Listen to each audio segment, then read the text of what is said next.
যদি 24 সালে অগাস্ট মাসের গণহত্যার বিচার হয়, সেই দিনের যে জামাত ইসলাম পাকিস্তানকে সাহায্য করেছিল তাদেরও গণহত্যার বিচার হবে। আরো বলেছে নতুন বাংলাদেশ, কখনো বলেছে দ্বিতীয় রিপাবলিক, অর্থাৎ বাটন টিপে 24-এর আগের সবকিছুকে মুছে দিতে চেয়েছে। এখন বলছে জুলাই সনদ, জুলাই সনদ হবে।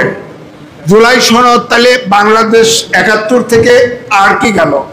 পৃথিবীতে একটি জাতি রক্ত দিয়েছে ভাষা আন্দোলনের জন্য, সেই 52 সাল, আর কেউ দেয় নাই। বাংলাদেশের এই ভূখণ্ডে তখন পূর্ব পাকিস্তানের লোক জীবন দিয়েছে ভাষার জন্য, আপনি সেটা মুছে দেবেন?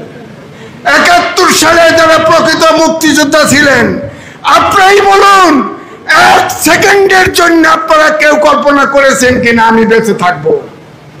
কোনো দিন কোনো ধারণা করেন নাই। আপনি বলেন সারা বাংলাদেশে যেভাবে যদি কেউ কিছু করতে চায়, এখনো মুক্তিযোদ্ধা, কমপক্ষে 1 লক্ষ মুক্তিযোদ্ধা বেঁচে আছে, তারা অবশ্যই রুখবে। এই দেশে যদি 24 সালে অগাস্ট মাসের গণহত্যার বিচার হয়, সেই দিনের যে জামাত ইসলাম পাকিস্তানকে সাহায্য করেছিল তাদেরও গণহত্যার বিচার হবে। আপনি জামাত ইসলামের নেতাদের জিজ্ঞেস করেন, ভাই একটু পাকিস্তানের ইতিহাস বলেন না, বলে দিবে ঝরঝরা। বলবেন একটু ভারতের ইতিহাস বলেন না, বলবে, তাও বলে দিবে।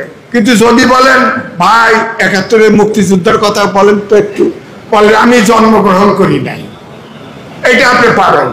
সুতরাং যদি গণহত্যার বিচার হয়, 2 গণহত্যার বিচারই হতে হবে, এটা পরিষ্কার বক্তব্য। এই দেশ নূতন করে স্বাধীন হয় নাই, 71-কে বাদ দিয়ে 71 বাংলাদেশের জন্ম দিয়েছে। যারা বলে 71-74 ছেড়ে দেশ নূতন বাংলাদেশ, এই অন্তর্বর্তীকালীন সরকার ক্যাবিনেটের সিদ্ধান্ত নিয়েছিল 8 তারিখ নূতন বাংলাদেশ। আপনি বলেন তো 8 তারিখ এরা কেউ ছিল মুক্তিযুদ্ধের ভিতরে? আছে? 71-এ 8 তারিখে তো এই অন্তর্বর্তীকালীন সরকার ডাক নাই, মুখ নাই, আপনার এরা ওত দিয়েছে। ওই দিনকে নূতন বাংলাদেশ, পরে পিছে গেছে সমালোচনা থেকে।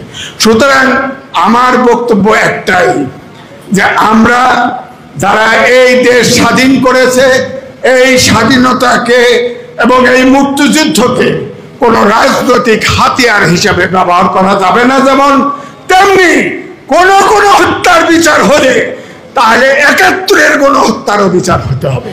সবাই